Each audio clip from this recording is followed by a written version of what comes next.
ناظرین و سامعین السلام علیکم ورحمۃ اللہ وبرکاتہ۔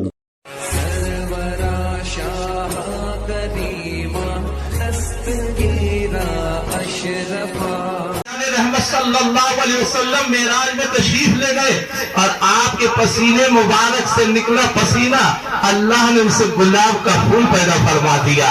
اس لیے گلاب کے پھول پھولوں کا راجا ہوتا ہے، اس لیے حکم ہے جب تمہیں سرخ گلاب ملے تو اسے دے کر کے آقا پہ درود پڑھا کرو۔ آؤ ذرا دیکھو، یہ آسمن ہے، چمپا ہے، چمیلی ہے، نسترن ہے، بیلا ہے، گیندے کا پھول ہے، کسی میں ایسی خوشبو نہیں جو خوشبو گلاب میں ہے۔ اسی لیے تو بریلی کے تازار فرماتے ہیں انہی کی وہ مایا اے سمن ہے، انہی کا جلوہ چمن چمن ہے، انہی کی وہ مایا اے سمن ہے، انہی کا جلوہ چمن چمن ہے۔ ارے انہی سے گلشن مہک رہے ہیں، انہی کی رنگت گلاب۔ میرے آقا فرماتے ہیں اب آؤ کیسے پڑھو گے؟ درود کی بے شمار فضیلتیں ہیں، آپ کے ذہن و دماغ میں ڈالتے ہوئے آگے بڑھ جاؤ۔ آقا فرماتے ہیں جو محبت سے پڑھتا ہے میں اس کے درود کو سنتا ہوں۔ اسمع صلاۃ اہل محبتی، توجہ چاہوں گا۔ آقا فرماتے ہیں جو مجھ پہ محبت کے ساتھ درود پڑھتا ہے میں اس کے درود کو سنتا بھی ہوں، وہ عارف ہوں اور اسے پہچانتا بھی ہوں۔ اب جو پڑھنے والا محبت سے پڑھا تو آقا سن بھی رہے، پہچان بھی رہے ہیں، لیکن آقا کا کریمانہ حال ملاحظہ کرو۔ حدیث مبارکہ مفہوم پیش کر رہا ہوں، میں اپنے گھر کی کتاب نہیں، حوالہ چاہیے تو حوالہ نوٹ کرو، لکھنے والے لکھو، میں درسی روزہ یہاں ہوں، پہنچ سکتے ہو۔ آؤ آقا کی بارگاہ میں ایک فرشتہ ہے، کہو جس کی ڈیوٹی ہے، جس کا جو ہے کام ہے، اس ڈیوٹی پہ مامور ہے کہ جو امتی آقا کا آقا پہ درود پڑھتا ہے وہیں سے وہ فرشتہ نور کے قلم سے نور کے کاغذ پہ لکھتا ہے۔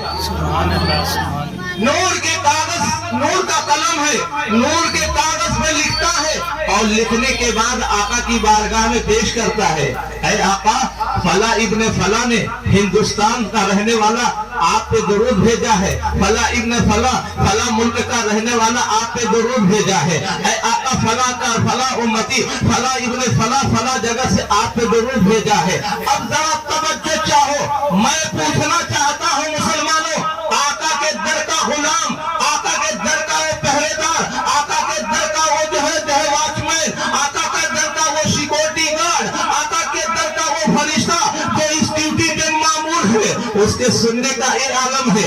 آپ ہندوستان سے پڑھ رہے ہو، وہ مدینے میں سن رہا ہے، آپ پاکستان سے پڑھ رہے ہو، وہ مدینے میں سن رہا ہے، آپ افغانستان سے پڑھ رہے ہو، وہ مدینے میں سن رہا ہے، آپ افغانستان سے پڑھ رہے ہو، وہ مدینے میں سن رہا ہے، آپ چینو ترکستان سے بھیج رہے ہو درود، وہ مدینے سے سن رہا ہے۔ میں پوچھنا چاہتا ہوں جب اس غلام فرشتے کے سننے کا یہ عالم ہے تو جانے کائنات کے سننے کا عالم کیا ہوگا؟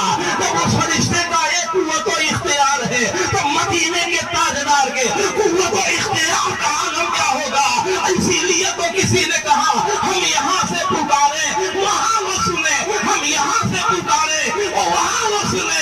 مصطفیٰ کی شماعت پہ لاکھوں سلام، ان کے غدا بھر دیتے ہیں شاہان زمانہ کی جھولی۔ محتاج کا جب یہ عالم ہے مختار کا عالم کیا ہوگا؟ اب کیسے آپ درود پڑھو گے؟ اب آپ ہی خود فیصلہ کرو، محبت کے ساتھ پڑھو۔ اللہم صلی علی سیدنا و مولانا محمد وعلی آل سیدنا و مولانا محمد بارک وسلم۔ صلاۃ و سلام علیک یا رسول اللہ، صلاۃ و سلام علیک یا نبی اللہ۔ مائی مدحت محمدن بمقالتی لیکن مدحت مقالتی بمحمدی۔ حضرات اگر درود پڑھنے والا بدعمل ہے، اگر درود پڑھنے والا ظالم و جابر ہے اور بنی اسرائیل کا رہنے والا ہے، اگر وہ نام محمد کا احترام کر رہا ہے تو اللہ رب العزت اس کی ساری غلطیوں کو معاف کر کے اسے جنت کا حقدار بنا رہا۔ بد سہی، چور سہی، مجرم و ناکارہ سہی ہے وہ کیسا ہی صحیح ہے تو کریمہ تیرا۔ بنی اسرائیل کا ایک مختصر سی بات آپ کے سامنے ضمن رکھ کے رخصت ہو جاؤ۔ حضرات بنی اسرائیل کا ایک ظالم و جابر شخص ہے جو بڑا آتنک اور بہت ہی لوگوں پہ ظلم ڈھایا کرتا تھا. لوگ اس کے ظلم و ستم سے تنگ آ کر کے اس کے سامنے سے گزرنا پسند نہیں کرتے تھے. اس کے قریب کوئی بیٹھنا پسند نہیں کرتا تھا. اتنا بڑا ظالم و جابر شخص تھا, اتنا بڑا پاپی تھا. جانتے ہو پورے محلے اور شہر کے لوگوں نے مشورہ کیا کہ یہ جب مرے گا تو نہ اس کو کفن دیا جائے گا, نہ اسے دفن کیا جائے گا, بلکہ اس کی لاش کو اٹھا کر کے کوڑا دان میں ڈال دیا جائے. یہ نزہت المجالس شریف کے اندر واقعہ موجود ہے, علماء بیٹھے ان کی موجودگی میں بول رہا ہوں. حضرات سارے لوگوں نے مشورہ کیا کہ اس ظالم و جابر اس پاپی شخص کا جنازہ کوئی نہیں پڑھے گا, اس کے جنازے میں کوئی شرکت نہیں کرے گا, اس کی لاش کو اٹھا کر کے کوڑا دان میں ڈال دیا جائے گا تاکہ کوے اور جو ہے کتے اس کے لاش کو کھائیں. میرے دوستو اتنے لوگ اس سے بیزار ہو چکے تھے, اس کا مرنا تھا.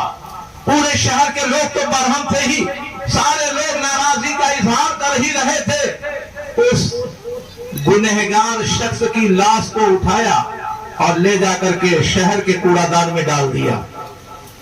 ڈالنا تھا, اللہ رب العزت نے اپنے نبی موسیٰ علیہ السلام کو حکم فرمایا, اے میرے نبی جاؤ فلاں کوڑا دان کے اندر ایک لاش پڑی ہے, اسے نکالو اور نکال کر اسے غسل دو اور اسے دفن کرو.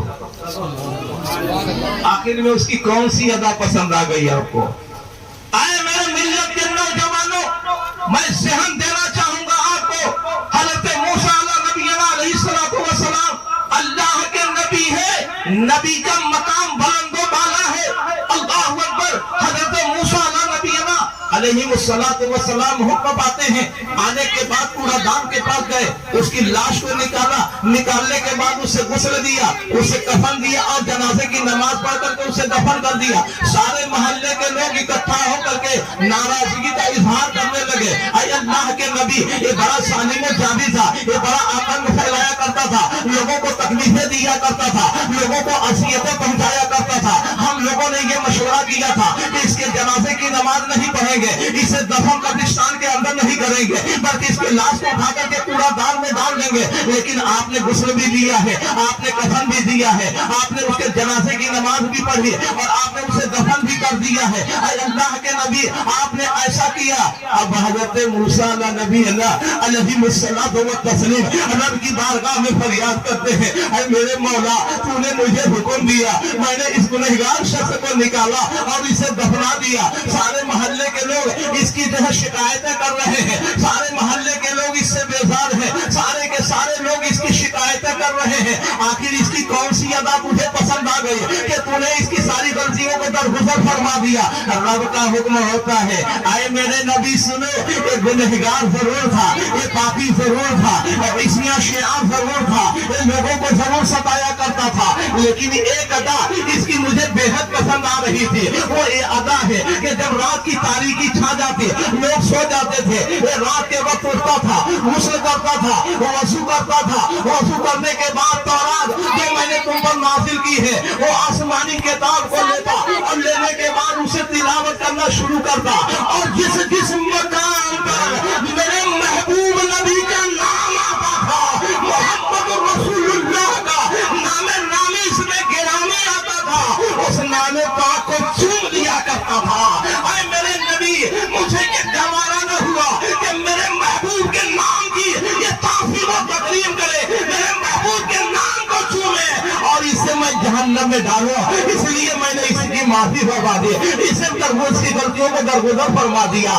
تو میں عرض کرنا چاہتا ہوں مسلمانوں, اگر پاپی اشیاء شعار, اگر بدعمل, اگر نبی کے نام کی تعظیم کرے تو اللہ اس کی غلطیوں کو معاف کر دے.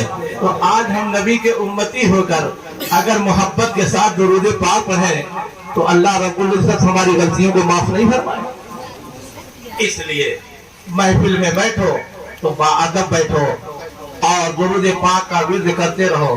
اگر بیان کروں وقت چاہیے, لہذا اب میں ابھی خطبہ مسنونہ کے بعد جس آیت مبارکہ کو تلاوت کرنے کا شرف حاصل کیا, وَلَا تَقُولُوا لِمَنْ يُقْتَلُ